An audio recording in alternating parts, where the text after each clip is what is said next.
திருடன் நகையும் பணமும் எங்கடா வச்சிருக்க?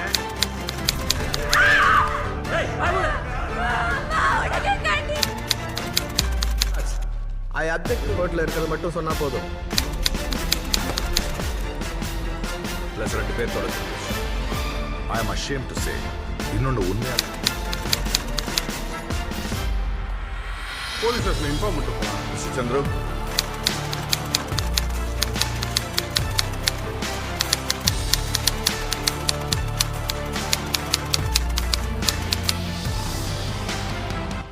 Assalamualaikum warahmatullahi wabarakatuh. Kembali lagi bersama Sinja Entertain dengan saya Ocu. Kali ini saya akan menceritakan film spesial kisah nyata berjudul Jaibim dengan nilai rating hampir sempurna, yakni 9,6/10 bintang. Dan sejauh pengalaman saya dalam membuat alur cerita film, inilah kali pertama bagi saya merangkum cerita dengan tingkat kesulitan yang cukup tinggi dan menghabiskan skrip yang begitu banyak. Film ini berdurasi 3 jam dan butuh 5 kali pengulangan bagi saya untuk menontonnya agar dapat menyampaikan isi cerita dengan detail. Serta di dalam mengedit film ini hati saya tersentuh dan beberapa kali meneteskan air mata. Film ini menceritakan tentang masyarakat tak berilmu, tak berharta, miskin, dijadikan korban penangkapan palsu dan banyak terdapat kepedihan di dalamnya. Tanpa menjelaskan spoiler yang banyak di awal, saya harap dan mohon agar kalian dapat mendengarkannya sampai selesai. Dan ingat, selalu tahan jari jemari Anda berkomentar yang pedas setelah mendengarkan alur cerita film ini, karena pada cerita kisah nyata ini persis, bahkan lebih parah daripada kasus yang viral di negara kita saat ini.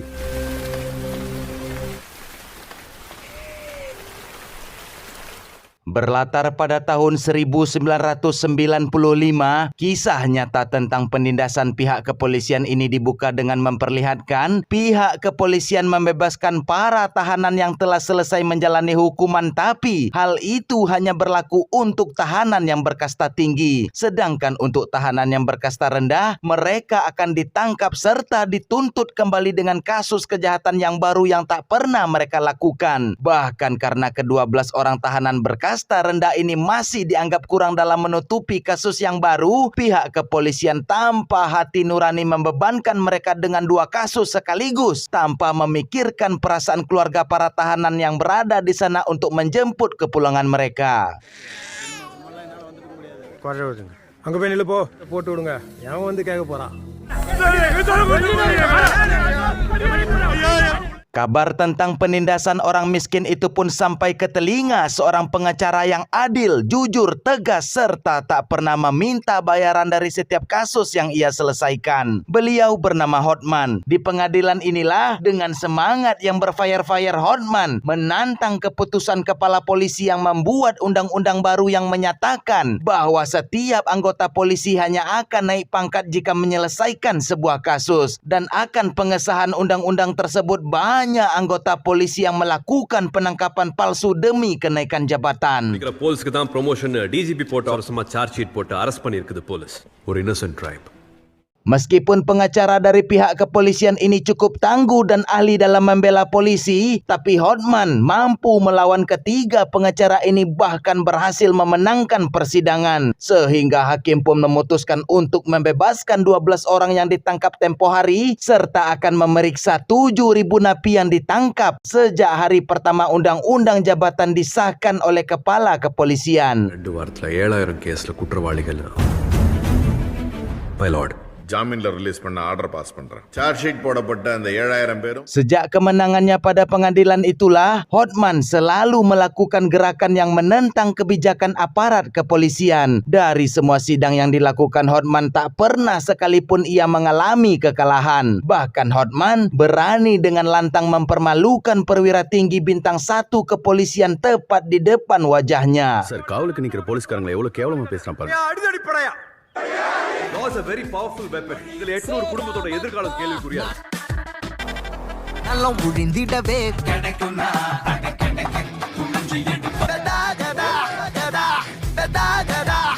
Saat sedang mengetuai aksi unjuk rasa itulah, Hotman melihat dua orang wanita yang membawa seorang anak kecil. Dan dari tatapan kosong wanita ini, Hotman mengetahui bahwa ada hal yang ingin mereka sampaikan. Dan disinilah awal klimaks pada film kisah nyata ini dimulai.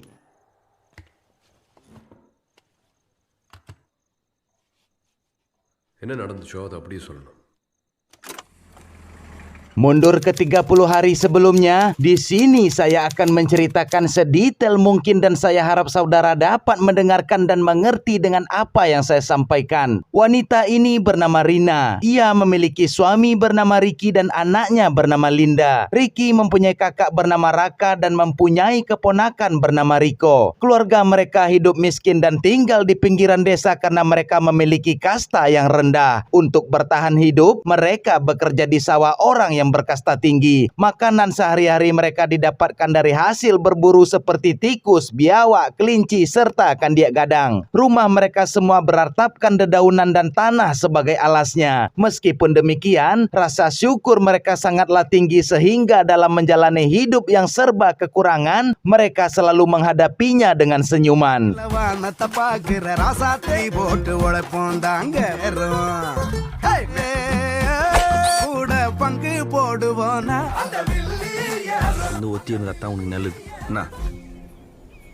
Suatu hari ketika istri sang bupati bersolek menggunakan perhiasan, tiba-tiba muncul seekor ular kobra dari bawah lemari. Maka dipanggillah Ricky untuk menangkap ular kobra tersebut ke rumah sang bupati.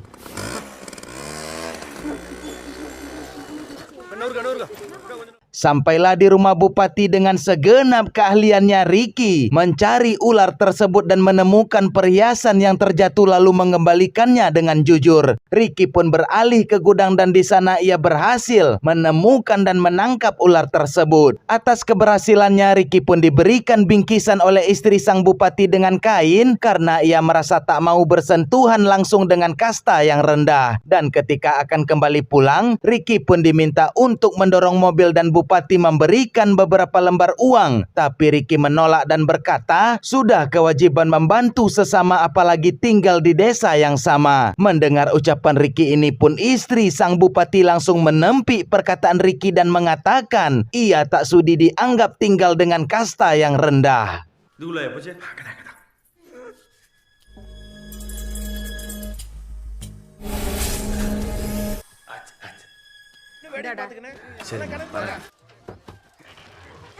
ஏறி மூட்டை எப்படா ஊருக்குள்ள சேர்த்தாங்க? Beberapa hari kemudian diketahui Rina telah hamil anak kedua. Kabar ini merupakan kabar bahagia bagi Ricky sekaligus. Kabar ini membuat ia harus merantau karena Ricky membutuhkan uang untuk biaya persalinan. Serta Ricky berjanji akan membangun rumah dari dinding semen untuk keluarga kecil mereka. Dan dengan tangisan Rina mengizinkan sang suami tercinta untuk mencari nafkah di perantauan.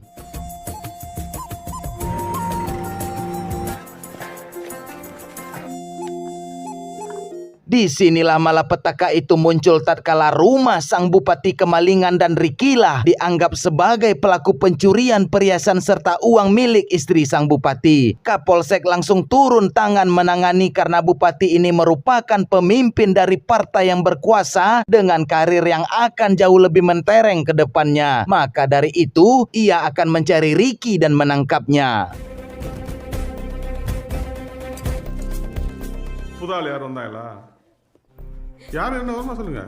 Malam harinya Kapolsek beserta anak buahnya mendatangi tempat tinggal Ricky dan tanpa assalamualaikum langsung mendobrak pintu rumah Ricky lalu menumpahkan makanan keluarga miskin ini. Bahkan Kapolsek tetap menampar Rina dan memukul Rina meskipun Rina sedang dalam keadaan hamil. Dan lebih parahnya salah satu anggota polisi mengambil uang tabungan milik keluarga Rina.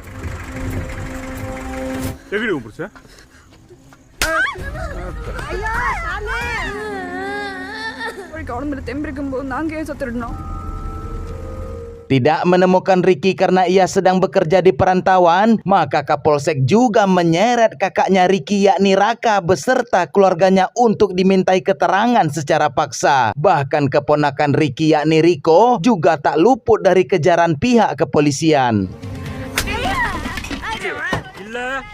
எல்லாரும் ஜெயிலுக்கு சொல்லு சொல்லு ஆடி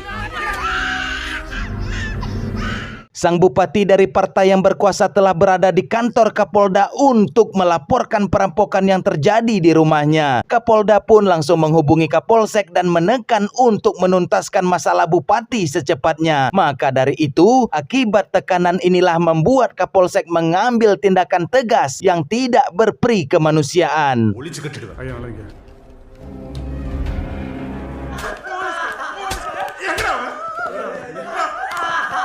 Ada salah satu polisi yang masih memiliki hati nurani mengizinkan Rina untuk keluar dan memberikan makanan karena ia sedang hamil. Akan tetapi karena Rina mendengar rintihan kesakitan tangisan keluarganya di balik jeruji besi, takkan sanggup rasanya bagi Rina menyuap nasi yang ada di hadapannya.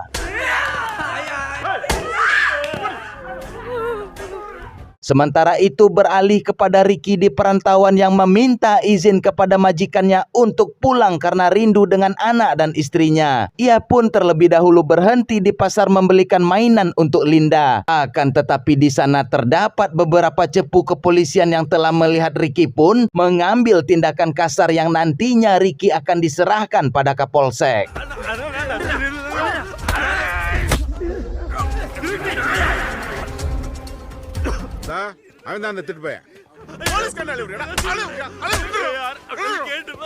Melihat suami tercintanya telah dihajar pun membuat Rina berteriak histeris dan oleh sebab itu sekali lagi Rina harus mendapatkan tendangan sepatu besi di tubuhnya. Tiwul sebagai anggota polisi yang masih memiliki hati nurani ini pun mengizinkan Rina untuk pulang dan menyuruh Rina kembali esok harinya mengantarkan makanan bagi Ricky dan saudara lainnya.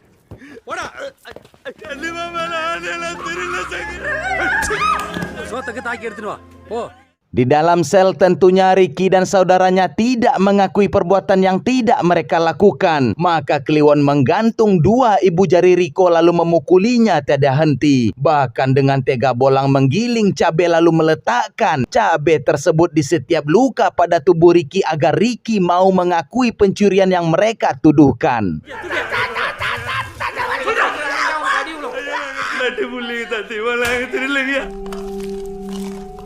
நகையும் பணமும் எங்கடா வச்சிருக்க? Tidak cukup sampai di situ saja, Kliwon kembali masuk ke dalam sel lalu melakukan pelecehan dengan membuka celana adik perempuan Ricky lalu menyuruh si Riko untuk menyetubuhi bibinya sendiri.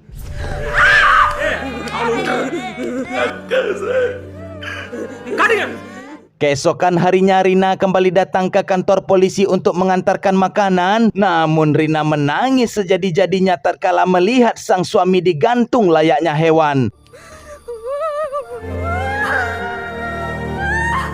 Di saat Rina memberikan makanan pada keluarganya, Raka dan Riko meminta Ricky agar segera mengakui saja perbuatan yang tak mereka lakukan karena mereka sudah tak sanggup lagi menghadapi tekanan dari kepolisian. Namun Ricky tetap pada prinsipnya, yaitu berdiri pada jalan yang benar, meminta agar kedua saudaranya ini mampu bertahan sedikit lagi.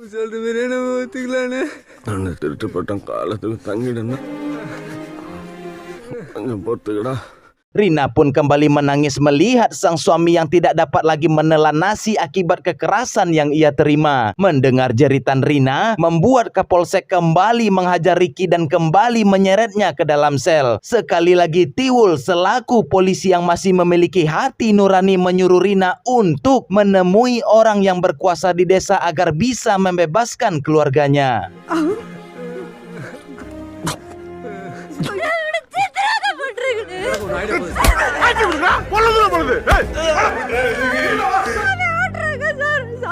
Malam harinya pun Rina mendatangi kepala desa untuk meminta bantuan agar keluarganya dapat dibebaskan. Namun bukannya bantuan yang Rina dapatkan, melainkan yang ia dapatkan hanyalah hinaan, cacian, umpatan karena Rina berasal dari kasta yang rendah. Masih di malam yang sama, dimulai dari sinilah kita akan memasuki teka-teki yang rumit. Tatkala Bolang mendatangi kediaman Rina dan memberitahukan bahwa suaminya Ricky telah melarikan diri dari penjara. Petugas kepolisian lain pun juga menemui keluarga Raka serta Riko untuk memberitahukan hal yang serupa. Saya meminta kepada kalian agar tetap mendengarkan alur cerita film ini sampai selesai, karena kita akan melihat betapa kerasnya perjuangan seorang istri, perjuangan seorang ibu mencari suaminya yang hilang dengan sangat misterius di tangan pihak kepolisian.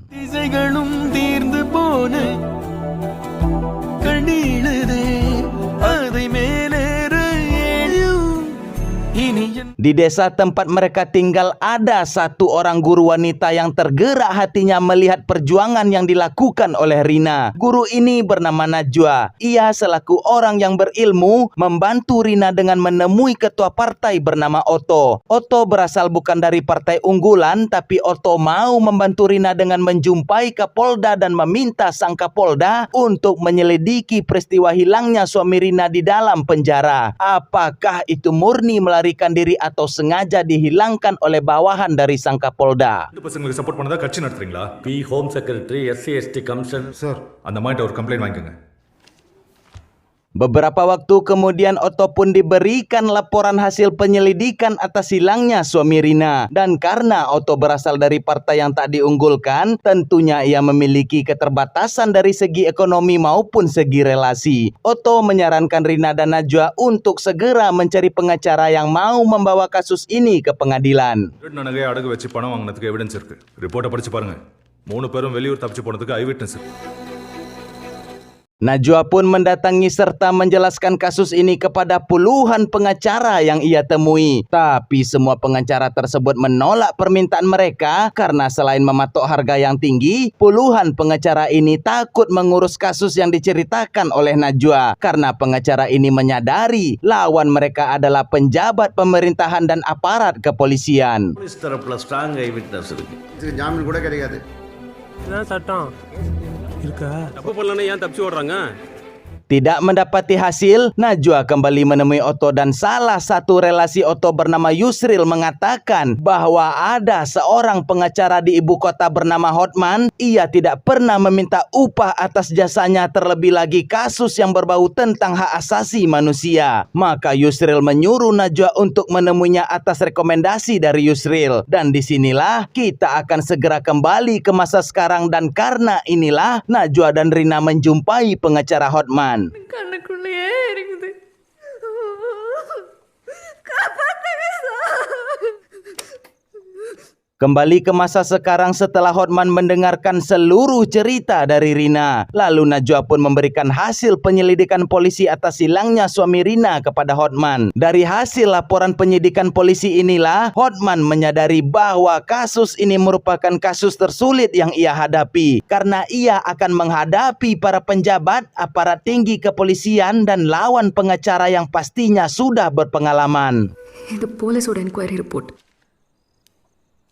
Di sini saya akan berusaha menjelaskan semaksimal mungkin dan saya harap teman-teman dapat memahaminya. Dalam laporan penyidikan yang diserahkan oleh pihak kepolisian, mereka menjelaskan bermula pada tanggal 6 April pukul 21.55, Ricky, Raka, dan Riko melihat celah untuk melarikan diri dari penjara. Bolang yang selesai udut pun melakukan cek ke dalam sel. 3 bersaudara ini telah hilang dan Bolang memarahi petugas piket yang ketiduran. Lalu Bolang pun menghubungi Kapolsek pada pukul 22.10 dan polisi melakukan pencarian malam itu juga sampai keesokan harinya dengan anjing pelacak dan menemukan satu petunjuk, yaitu pakaian Ricky. Sehingga dari bau baju itulah polisi sampai ke seorang dokter yang mengobati mereka bertiga. Lalu dokter ini meresepkan obat untuk mereka sehingga mereka bertiga pergi ke apotek untuk mengambil resep dokter. Ditambah lagi penjual toko perhiasan turut menjadi saksi karena mereka bertiga menjual emas ke toko tersebut. Dan setelah dikonfirmasi oleh pemilik perhiasan yakni Bupati bahwa perhiasan yang mereka jual memang benar milik Bupati. Dan satu saksi penutup yaitu tukang nasi goreng karena ia mengatakan 3 bersaudara ini makan di tempatnya dan ia meyakini 100% bahwa mereka adalah tahanan yang dicari oleh polisi.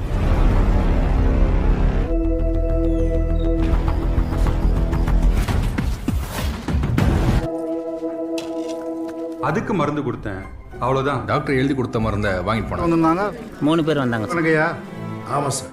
Setelah Hotman dan kita semua telaah secara bersama bahwa di dalam hasil laporan polisi ini kita tidak dapat menemukan satu kesalahan dalam penyidikan polisi karena memang benar Ricky ke rumah Bupati sebelum pencurian terjadi dan ditemukan sidik jari Ricky di rumah sang Bupati. Yang kedua, adanya temuan bukti kwitansi mereka bertiga menjual perhiasan di toko emas. Yang ketiga, polisi mempunyai saksi mata yang kuat dan melihat mereka bertiga melarikan diri, yaitu dokter, apoteker, dan tukang nasi goreng.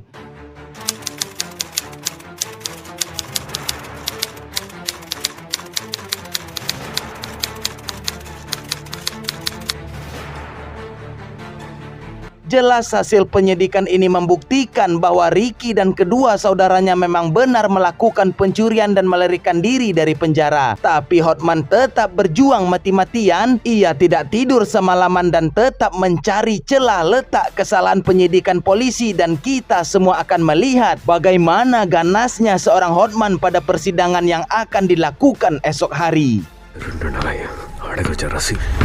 Negative. Strong eyewitness இருக்கு. Negative.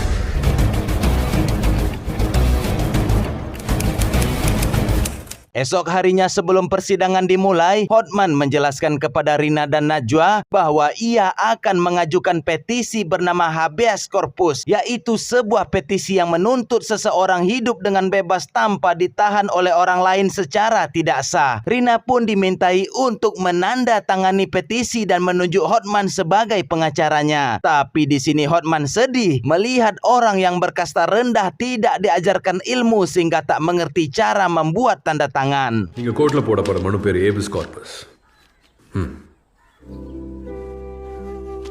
எந்த ஆதாரமும் இல்லாம நம்ம கேஸ் போடுறது ஒட்டுமொத்த அதிகாரத்தை எதிர்த்து, இந்த அரசாங்கத்தை எதிர்த்து. தயாரா இருங்க.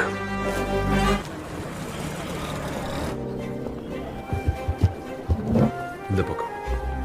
Sidang pertama pun dilakukan dan pihak kepolisian membawa pengacara bernama Panjul. Panjul terus mengintimidasi Hotman dan mengatakan bahwa laporan dari kasta rendah tidak akan disetujui di pengadilan. Akan tetapi dengan bakat kelincahan berbicara yang dimiliki Hotman, membuat hakim pengadilan menyetujui pengungkapan kasus ini sehingga membuat Kapolda merasa risih dan marah kepada Kapolsek. Police கஸ்டடியில் இந்த 3 ட்ரைப்ஸை காணல. பதில் மனு தாக்கல் செய்யும்படி கேட்டுக்கிறேன். அதனால இதை தள்ளுபடி செய்யணும்னு கேட்டுக்கிறேன். முன்னாலே என் வீட்டுக்காரை அடிச்சு ஈத்துன்னு போனாங்க. கப்பாரை கண்டுபிடிச்சு கொடுங்க சார். Thank you my Lord's. அதிர்ஷ்டம் எல்லா நேரமும் கை கொடுக்காது. வரைக்கும் நான் பதில் சொல்ல வேண்டியதா இருக்கு.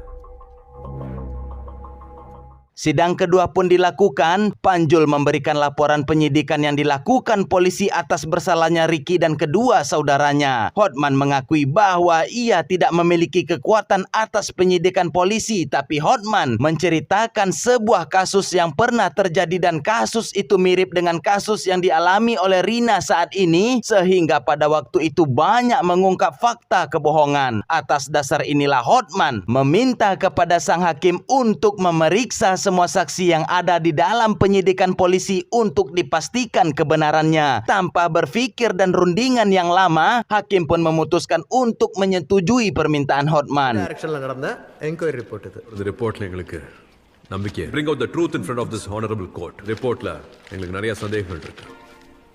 எல்லா சாட்சிக்கும் சம்மன்ஸ் இஷ்யூ பண்ணு. Thank you my lords. Lords, I object. Dalam waktu 3 hari sebelum sidang selanjutnya dilakukan, Hotman dan Najwa berangkat menuju desa Rina berasal dan Hotman mencari serta memastikan segala bukti penyidikan yang ditunjukkan Panjul dalam persidangan merupakan sebuah kebohongan.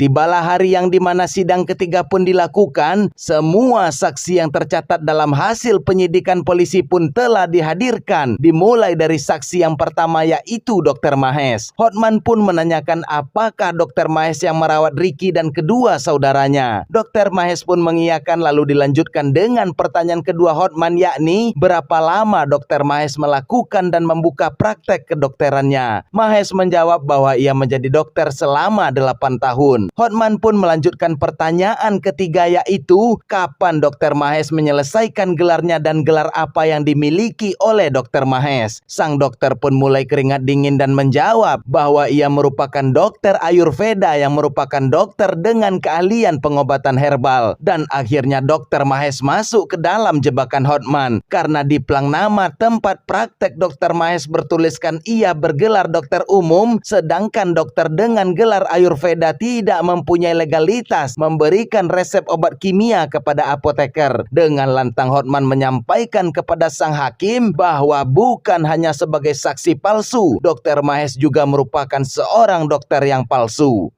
Ayurveda doctor. சாட்சி மட்டும் இல்ல டாக்டரும் fake.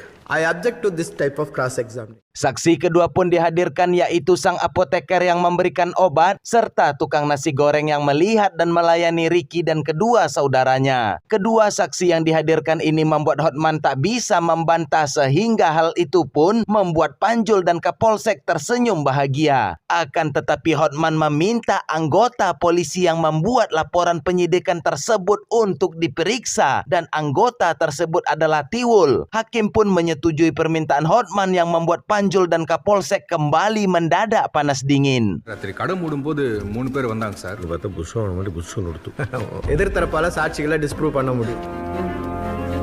We will continue after lunch break. Thank you my lords. Di luar kantor pengadilan, Panjul menemui polisi Tiwul dan meminta kepada Tiwul agar tidak terjebak dengan pertanyaan Hotman, serta Panjul juga memberikan sedikit tutorial kepada Tiwul agar ia bisa bebas dari jebakan pertanyaan Hotman. சம்பவத்தில் இல்ல ஸ்டாண்டர்டா சொல்லணும்.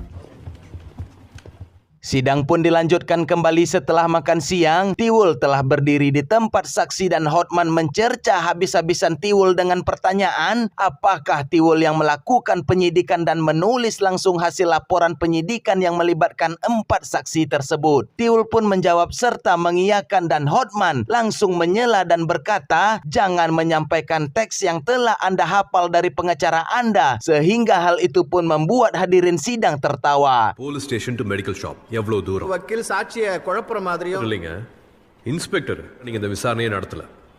I strongly object.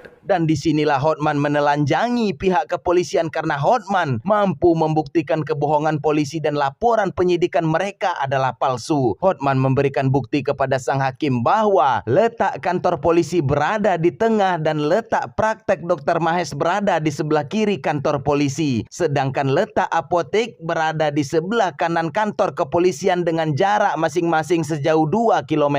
Intinya sangat tidak mungkin tahanan kabur dari penjara lalu berlari ke tempat Dr. Mahes sejauh 2 km, lalu kembali berlari ke apotek mengambil obat-obatan sejauh 4 km sembari melewati kantor kepolisian yang letaknya berada di tengah. Hotman pun mengolok pihak kepolisian yang berarti membiarkan Ricky dan kedua saudaranya berlari mondar-mandir melakukan catwalk di depan kantor kepolisian, sehingga statement Hotman ini kembali mengundang gelak tawa para hadirin sidang yang berbahagia.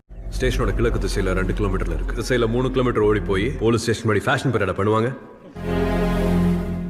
Tak cukup sampai di situ saja, Hotman mengatakan kepada sang hakim bahwa tulisan laporan penyidik dengan kwitansi faktur penjualan perhiasan serta resep dokter dan obat-obatan dibuat oleh orang yang sama, yang artinya segala bentuk bukti itu dibuat di kantor polisi oleh Tiwul, dan dipastikan semua bukti memang sengaja dipalsukan. Tiwul yang tak mempunyai alibi, terlebih lagi di dalam dirinya masih ada rasa kemanusiaan, maka Tiwul mengakui ialah yang melakukan hal tersebut dikarenakan perintah dari atasan. Dan oleh karena kesaksian palsu ini, Pak Dr. Mahes, tukang nasi goreng dan apoteker dipenjara 6 bulan serta sang hakim kembali memberikan waktu 7 hari ke depan untuk kedua belah pihak agar menyerahkan kelengkapan bukti yang hakim minta. ஏன் இவரோட ரிப்போர்ட்ல இருக்கிற கையெழுத்தும்? போலீஸ் கேட்டா தட்ட முடியாதுங்கய்யா. The evidence submitted by the police. Media pun telah meliput kebobrokan pihak kepolisian yang membuat mereka mengeluarkan seorang pengacara senior yang bernama Kan Chiang. Maka sejak saat ini pengacara Kan Chiang inilah yang akan melawan Hotman di pengadilan. இனிமே இந்த கேஸ்ல நானே ஆஜராகிறேன். Polisi Bolang pun menemui kepala desa untuk mewakili pihak kepolisian menyampaikan permintaan kepada Rina agar segera mencabut tuntutannya pada pengadilan. Dan jika Rina tidak melakukan hal tersebut, mereka akan membakar gubuk tempat Rina tinggal. மரியாதையா கேஸ் வாபஸ் வாங்குற வழியை பாருங்க. அந்த 4 குடிசையும் கொளுத்தி விடுறதுக்கு எவ்வளவு நேரம் ஆயிடும்? பத்திரிக்கைன்னு உன்னால நம்ம ஊரோட மானமே போகுது. Esok harinya polisi Kliwon pun datang dan meminta kepada Rina untuk ikut dengannya ke kantor Kapolsek. Namun Rina yang mempunyai sedikit bekal ilmu dari Hotman pun berkata bahwa ia tak akan pergi kemanapun tanpa izin dari pengacaranya. Atas penolakan Rina inilah membuat Kliwon kesal sehingga Kliwon membawa paksa anak Rina agar Rina mau tidak mau harus menjemput anaknya di kantor Kapolsek.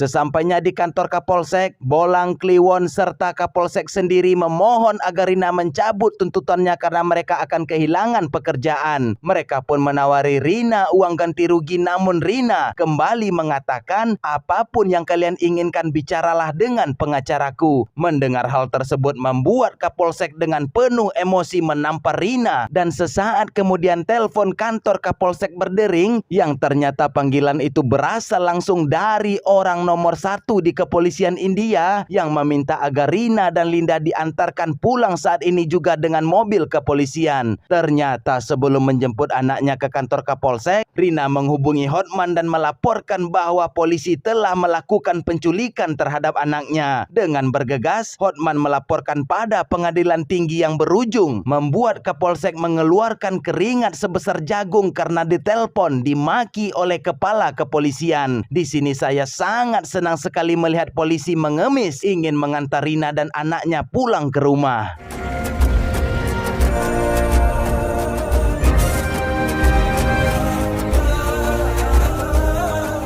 வீட்டுல கொண்டு போய் விட சொல்லி DGP order sir. Tibalah hari persidangan keempat dibuka dengan percaya diri dan tampang bengis. Pengacara Kanciang yang diutus oleh kepala polisi India ini langsung menghadirkan saksi kuat atas kaburnya Ricky, Raka, dan Riko dari penjara. Saksi ini merupakan majikan dari Raka yang menerima telepon langsung dari Raka. Ia pun menjelaskan bahwa Raka dan kedua saudaranya saat ini melarikan diri dari penjara dan takkan pulang ke desa. Hotman pun memastikan apakah majikan ini yakin bahwa penelpon tersebut adalah Raka yang asli. Sang majikan ini pun menjawab bahwa ia sudah menjadi majikan Raka selama 10 tahun dan tak mungkin tak mengenali suara Raka. Ditambah lagi, majikan ini telah memberitahukan kepada Najwa dan Rina bahwa Raka mewakili kedua saudaranya untuk mengabarkan keluarga mereka masing-masing. Dan atas pernyataan saksi majikan dari Raka ini membuat Hotman tak bisa berbuat apa-apa, dan Hotman hanya bisa meminta dengan tulus kepada sang hakim untuk menunda pengadilan agar ia bisa memeriksa saksi majikan ini, dan beruntung hakim pun memberikan kesempatan kepada Hotman. You may proceed. உங்களுக்கு தெரிஞ்ச விஷயத்தை கோர்ட்டுக்கு அப்படியே சொல்லுங்க. நான் 3 பேரும் போலீஸ் கிட்ட தப்பிச்சு வெளியூர் வந்துட்டேன். குழுந்துகிட்ட சொல்றீங்கயா? ஹலோ விட்னஸ் வச்சு இப்படி கேஸ் முடிச்சா பார்த்தீங்களா? As a cross செய்ய சொன்னா எப்படி? இது நியாயம். Time granted. Thank you my lords. Sesampainya di rumah, Hotman mengamuk karena Najwa dan Rina tidak jujur menceritakan bahwa majikan Raka telah memberitahukan kepada mereka berdua akan kabar Raka dan kedua saudaranya benar-benar kabur dari penjara. Hotman tidak ingin lagi membantu mereka berdua yang tak jujur dan terbuka kepada dirinya. Namun, Najwa meminta kepada Hotman untuk mendengarkan penjelasan darinya yang menyampaikan bahwa Najwa merupakan seorang guru sukarelawan yang mengajar orang-orang kasta rendah, dan di desa Rina tidak ada satupun masyarakat di sana yang mengerti baca tulis, dan sangat mustahil bagi Raka bisa menekan angka untuk menelpon majikannya. Dan atas penjelasan Najwa yang masuk akal inilah Hotman kembali bersemangat dan meminta kepada ajudannya untuk mencari dan memberikan catatan panggilan masuk ke handphone majikan Raka. முன்னாடி முட்டாள் மாதிரி நின்ன என் தப்பு தான். நான் இனிமே இந்த கேஸை வாதாடல. நான் ரைஸ் மில் ஒர்க்கர்ஸ்க்கு அறிவொளி கிளாஸ் எடுத்திருக்கேன். கேட்டேன்னு சொல்லுங்க. தெரியல டீச்சர். கால் பண்றதுக்கு வாய்ப்பே இல்ல. நீங்க கேட்டிருந்த ஃபோன் கால் டீடைல்ஸ் இதுல இருக்கு. Setelah melakukan pengecekan dari ratusan panggilan yang masuk, Hotman pun mencurigai salah satu panggilan yang berasal dari telepon umum yang letaknya berada di kota yang berbeda. Meskipun jaraknya cukup jauh, tapi hal tersebut tak memudarkan api semangat mereka dalam mengungkap kebenaran.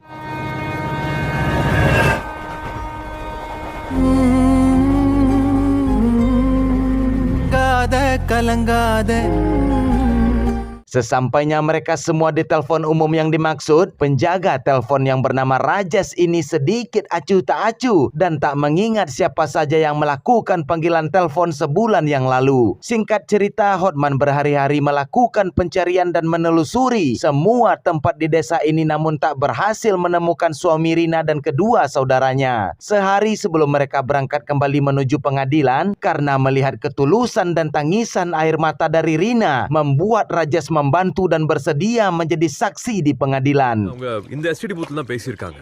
வேற காணோம், தேடிட்டு இருக்கோம். ஒருத்தர் Tibalah hari esok di pengadilan yang merupakan hari terakhir bagi Hotman. Rajesh sebagai saksi Hotman mulai mengutarakan kesaksiannya bahwa sebulan yang lalu ia kesal dan marah kepada 3 orang yang memasuki ruang telepon secara serentak. Pada saat yang bersamaan, polisi Bolang datang dan mengatakan kepada Rajesh bahwa yang sedang menelpon tersebut merupakan rekan-rekan polisinya. Hotman pun meminta Rajesh untuk menunjukkan ketiga polisi tersebut yang seperti kita tahu bahwa mereka adalah Kapolsek Bolang dan Kliwon. ഒരാള് നിൽക്കേണ്ട സ്ഥലത്ത് 3 പേര് നിന്നു. എന്താ கேஸ் விஷயமா பேசிக்கிட்டு இருக்காரு, நீ பாட்டு சவுண்டா பேசிக்கிட்டு இருக்க. அவங்கள அடையாளம் காட்ட முடியுமா? Kapolsek pun ditarik ke tempat saksi untuk menjelaskan namun ia hanya terdiam yang berujung dibentak keras oleh sang hakim. Kapolsek ini pun mengakui bahwa ialah yang berpura-pura menjadi Raka dan menelpon majikan Raka. Hal itu ia lakukan dan beralasan karena ia tak tahan ditekan oleh para petinggi kepolisian agar membereskan masalah ini. Pengakuan Kapolsek ini pun membuat pengacara Kanciang dan kedua rekannya tak bisa berbuat apa-apa. மேலதிகாரிங்க ப்ரெஷர் தாங்க முடியல. ஃபோன் பண்ணாங்கய்யா. கட்சிக்காரங்க வேற SP office என்கொயரின்னு useless fellow. Mendengar pengakuan dari Kapolsek membuat Hotman berbicara kepada sang hakim dengan tegas bahwa polisi telah berulang-ulang kali melakukan pelanggaran dan penyelewengan di dalam kasus ini. Maka Hotman meminta kepada sang hakim untuk menunjuk perwira tinggi kepolisian pusat menyelidiki hilangnya Ricky dan kedua saudaranya. Hal itu perlu ia lakukan karena Hotman tidak percaya lagi dengan polisi setempat yang melakukan penyidikan. Dan karena berkas bukti pasti banyak terdapat di dalam kantor polisi yang tak bisa Hotman masuki, maka itulah alasan Hotman meminta seorang jenderal yang bernama Hugeng untuk menyidak, menginterogasi, mengungkap kebobrokan di dalam institusinya sendiri. Police has been continuously foul playing this case. Investigation ஆஃபீஸரை அப்பாயிண்ட் பண்றோம். Is mentioned an IG rank officer. Thank you, my lords.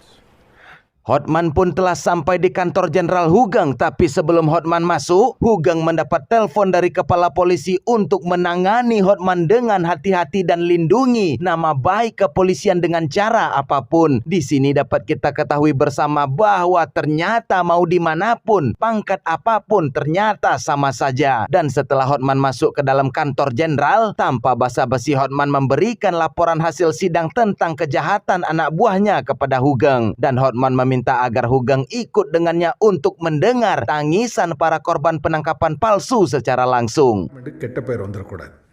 இந்த case file நல்லா படிங்க. அதுக்கு முன்னாடி சில பேரை நீங்க மீட் பண்ணி ஆகணும். Okay. Dibawalah Hugeng ke tempat kasta rendah yang selalu ditindas dengan hukum. Ibu yang berbaju merah ini menangis menceritakan bahwa ayah dan suaminya dijerat dengan tuduhan palsu. Dan pria ini ketika ia pulang berburu, ia menangkupkan tangan memberikan hormat pada polisi, namun polisi malah menjeratnya dengan kasus pencurian dan dipenjara 3 tahun. Sedangkan pria ini melihat polisi dan memilih untuk tidak berjalan di depan polisi karena menghargai mencurigainya, tapi pria ini malah dituduh maling motor padahal menaiki sepeda saja ia tidak bisa. Dan untuk adik ini, ketika polisi tidak menemukan pelaku pencurian, adik ini malah dikambing hitamkan yang melakukan pencurian. Dan akibatnya sejak polisi menghancurkan harga dirinya, pensil atau penghapus saja yang hilang di sekolah, hal pertama yang dilakukan oleh semua orang adalah memeriksa tas adik ini, dan akibatnya ia malu hingga akhirnya memutuskan untuk berhenti sekolah. Jenderal Hugeng pun berdiri dan pergi karena telinganya panas, tak sanggup lagi mendengar jeritan dari mereka. Police பொய் கேஸ் போடுறாங்கங்கிறத தெரிஞ்சுக்க அவங்கள கும்பிட்டேன் ஐயா. 3 வருஷம் ஜெயில் தண்டனை கொடுத்தாங்க ஐயா. Penyidikan pertama Hugeng pun dilakukan, yakni menuju kantor Kapolsek untuk melihat ruangan sel penjara tempat Ricky dan kedua saudaranya ditahan tempo hari. Selanjutnya Hugeng pun menuju rumah Bupati untuk mencari bukti awal, dan ketika Hugeng serta ajudannya akan meminum minuman yang disuguhkan, istri Bupati mengeluhkan sudah habis teh gula kopinya untuk menjamu polisi dari sebulan yang lalu, namun perhiasannya yang hilang tak kunjung juga ditemukan.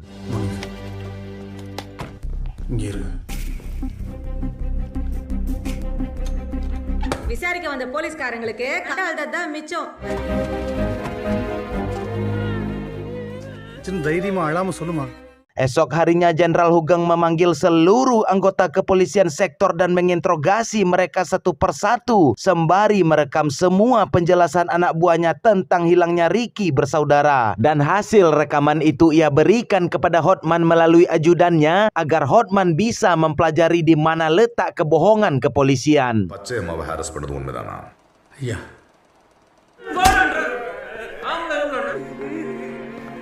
உனக்கெல்லாம் மனசாட்சி இல்லையா? இந்தம்மா போங்க. நன்றிங்க ஐயா. அவுத்து பார்த்து தான் எல்லா உண்மையும் கண்டுபிடிப்பீங்களா? Out. Selanjutnya Hugeng dan Hotman bertemu untuk menyampaikan pendapat dan hasil penyidikan masing-masing. Hotman pun mencurigai tidak mungkin rasanya seorang Ricky dan saudaranya yang tak berilmu, buta huruf mampu melarikan diri. Dan jika mereka benar melarikan diri, pastinya sangat mudah ditangkap oleh polisi sektor dari daerah lain. Hotman pun mencurigai bahwa Ricky bersaudara ditangkap dan tidak dilaporkan karena mereka dijerat kasus yang lain oleh polisi sektor yang berbeda. Atas pemikiran Hotman yang masuk akal ini pun, Hugeng pun menerima usulan Hotman lalu menyuruh ajudannya untuk membawa Rina dan Najwa memeriksa seluruh penjara mencari Ricky dan saudaranya. இந்த டிஸ்ட்ரிக்ட்ல இருக்கிற எல்லா jail, sub jail, special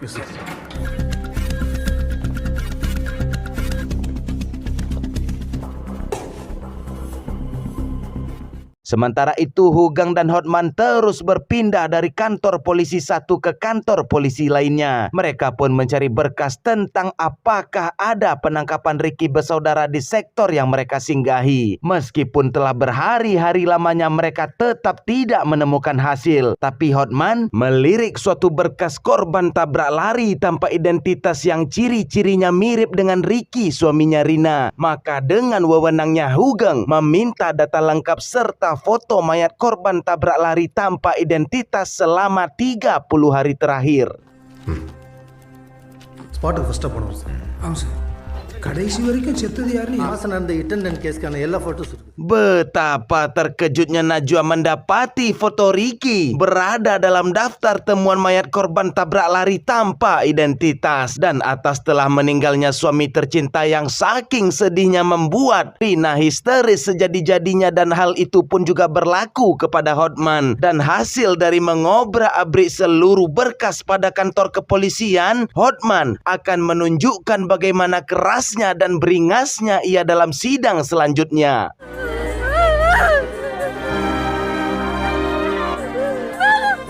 Beralih kepada pengacara Kanciang dan Kapolsek beserta anggotanya yang berada di sana, saat ini mereka benar-benar ketakutan atas penyidikan Hugeng dan Hotman yang dilakukan secara bersama. Pengacara Kanciang ini pun meminta Kapolsek dan anggota yang terlibat untuk benar-benar jujur menceritakan kejadian yang sebenarnya. Dan disinilah fakta itu terungkap, tapi belum 100%. Ingat, belum 100% lengkap. Kapolsek ini pun mengaku bahwa ia telah membuat Ricky tewas dalam interogasi kejam yang dilakukannya. Pada malam itu Kapolsek terus menyiksa di luar batas kesanggupan manusia menahan rasa sakit. Namun Ricky tetap tidak mengakui pencurian. அதிகாரிகிட்ட இருந்து பயங்கர ப்ரெஷருங்க.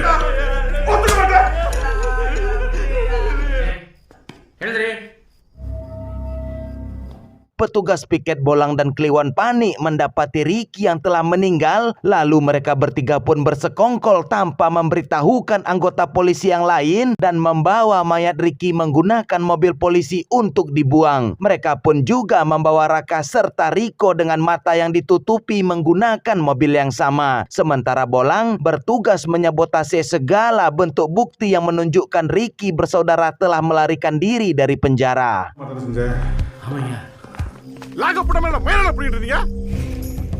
இல்ல குத்தி இருக்கிற பூ பச்சை தான் அடையாளம்னு சொல்லணும். சொல்ல எப்போ கூப்பிட்டாலும் வரணும். புரியுதா? அவங்க 2 பேரும் என்ன சார் பண்ண போறோம்?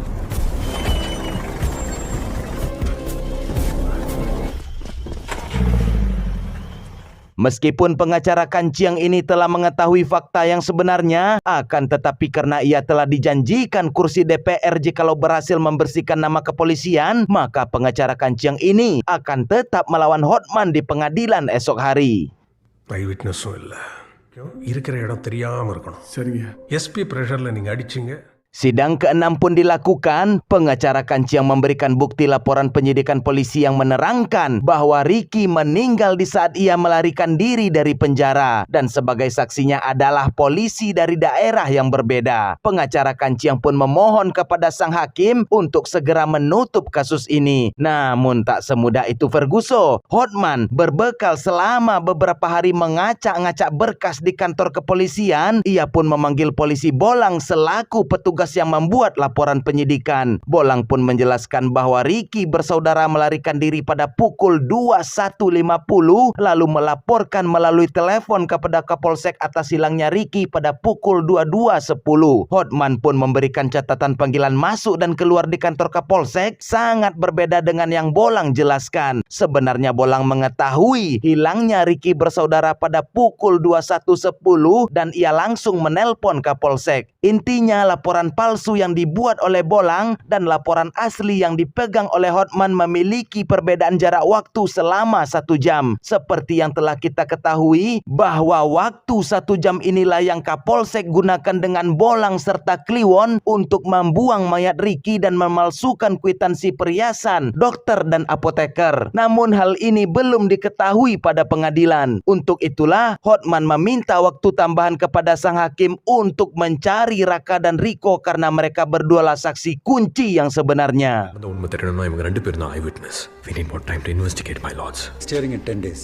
Thank you, man. Setelah persidangan, Hotman pun mencetak brosur yang menuntut keadilan dan menugaskan Rina serta Najwa menyebar luaskannya, yang mana hal ini bertujuan untuk memancing amarah netizen dan media. Dengan begitu maka pihak kepolisian akan terus terdesak atas tuntutan masyarakat. ஜாதி பணம் லோக்கல் சப்போர்ட்னு அந்த சைடு ரொம்ப ஸ்ட்ராங்காக இருக்கு. தப்பு பண்ணுறவங்களுக்கு பதவி பணம் ஜாதின்னு நிறையா இருக்குது சார். அவங்க எந்த எக்ஸ்ட்ரீம் வேணாலும் போவாங்க.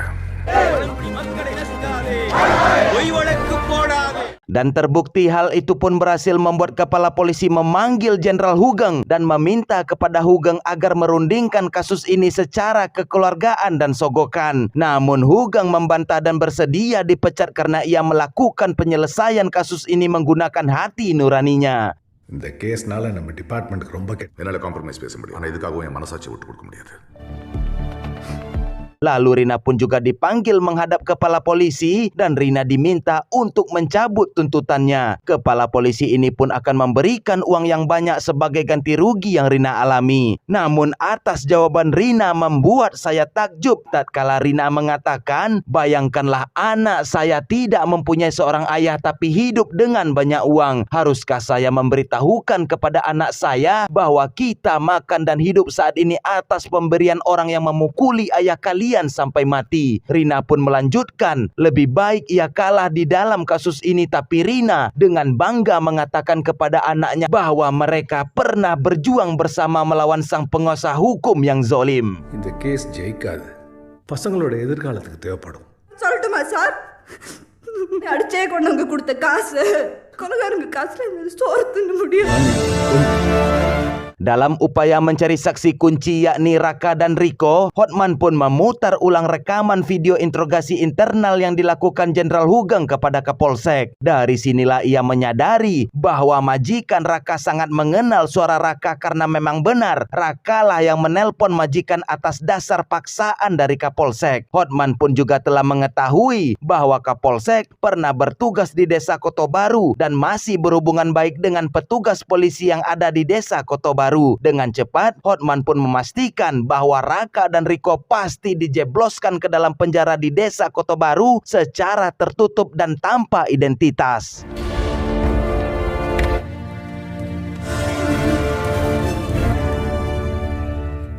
டாக்டர் ப்ளீஸ் உதச்சதுல மிதிச்சதுல கூட நடந்திருக்கலாம் இல்லையா? Keberuntungan pun kembali berpihak kepada orang yang bekerja keras. Hotman mendapati hasil laporan forensik yang memberitahukan bahwa Ricky meninggal bukan karena tabrak lari, melainkan karena dibunuh dengan luka memar di sekujur tubuhnya. Maka dengan ditemukannya Raka dan Riko sebagai saksi kunci, ditambah hasil autopsi telah menjelaskan Ricky dibunuh, sekarang Hotman hanya tinggal mencari bukti atas siapa yang membunuh Ricky dan siapa yang membuang mayatnya. Maka permainan ini pun akan segera berakhir. Do not question my experience. Conclude that Rajakana death is a murder. Di sisi lain, tampak pengacara Kanciang dan Kapolsek telah sadar kasus ini sudah memberatkan mereka bersama. Maka mereka pun akan menempuh jalur Saiton, yakni akan melenyapkan saksi kunci. Namun Hotman telah menitipkan saksi kunci di kediaman Jenderal Hugeng yang dijaga dengan ketat. Maka jelas-jelas oknum Dajjal ini pun takkan bisa berbuat apa-apa. அவனை யாரும் இல்லை சார். எல்லாரும் ஃபுல் செக்யூரிட்டியோட கேம்ப் ஹவுஸ்ல இருக்காங்க sir.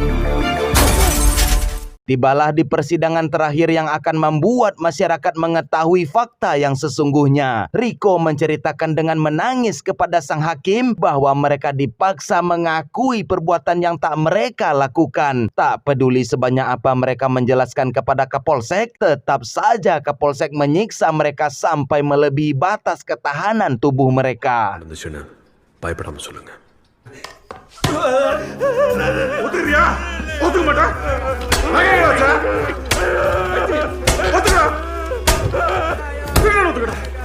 Istri mana yang tak menangis mendengar bejatnya perlakuan polisi pada suami yang ia cintai. Hingga akhirnya tendangan keras Kapolsek yang mengenai dada Ricky mematahkan tulang diafragma yang membuat nyawa Ricky melayang dengan tragis saat itu juga.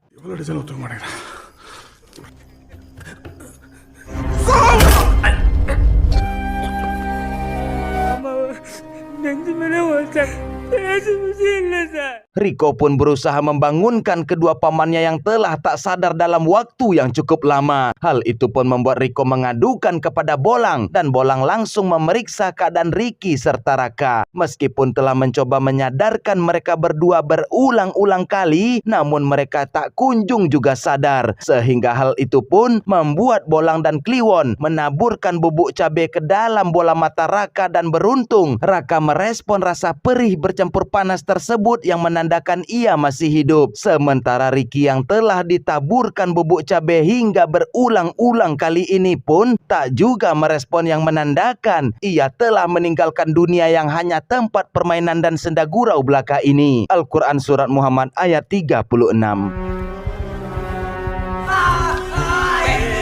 அண்ணன் மைங்கே கஞ்சியா.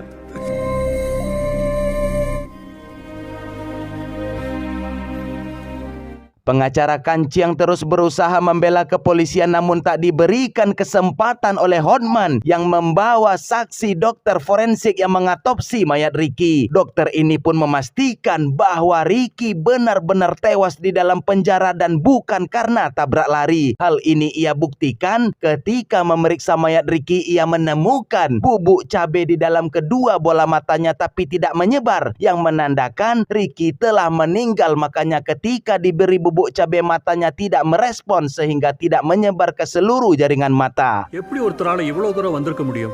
கண்டிப்பா severe reaction இருந்திருக்கும். பாய்சன் இல்ல. பழகாப்படி. குற்றவாளிங்கிற முத்திர குத்திரம். This is not fair. Dead body கன்ல எந்த reaction? Pengacara Kancing yang masih berharap kursi DPR ini masih terus saja banyak omon-omon sehingga Jenderal Hugeng maju ke depan untuk memberitahukan hasil penyidikannya. Jenderal Hugeng mendapati 2 sidik jari di rumah bupati, 1 milik Ricky yang tertinggal karena menangkap ular dan satunya lagi milik Hari Muiz sebagai pelaku pencuri perhiasan yang sebenarnya. Dan di sana ia juga menemukan air liur dari Hari Muiz pada puntung rokok yang ia tinggalkan. Jenderal Hugeng juga menemukan pemilik toko perhiasan tempat Hari Muiz menjual hasil curiannya. Dan fakta yang akan membuat kita bersama tercengang adalah dari awal Kapolsek ini telah menemukan Hari Muiz, tapi Hari Muiz menyogok Kapolsek sehingga Kapolsek yang berwajah hitam lebam ini melimpahkan kesalahan kepada Ricky yang tak berilmu dan berkasta rendah. 2 fingerprints கிடைச்சது. 30, 40, 30 சொன்னாங்க சார். குற்றவாளி கிட்ட பணம் வாங்கிட்டு ஆளுங்கட்சிக்காரன் எப்படியா?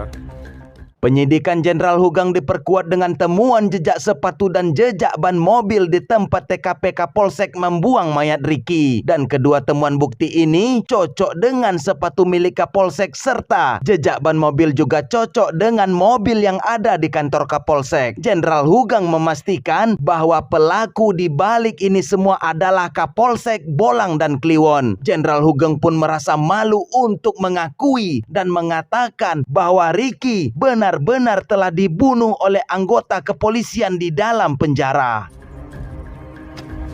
I am ashamed to say, போலீஸை எடுத்துட்டு போய் Pondicherry border.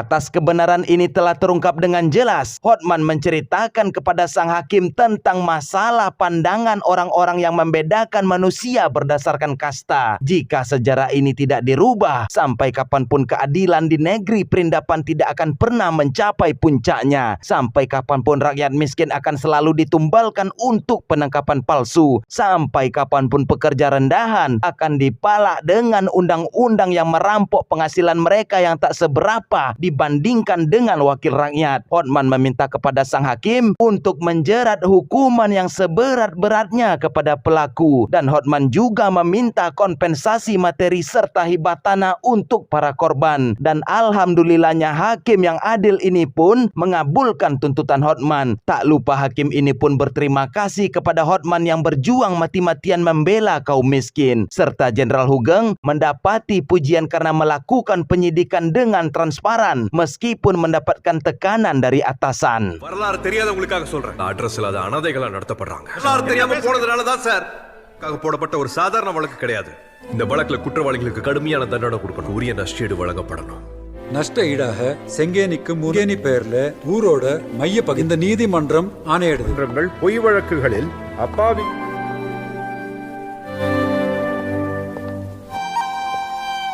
Film kisah nyata ini berakhir dengan Rina bersama putrinya menelungkupkan tangan pertanda meminta terima kasih yang tulus yang mendalam atas jasa dan tindakan Hotman dalam menegakkan keadilan bagi keluarga kecilnya yang dianggap kaum rendahan.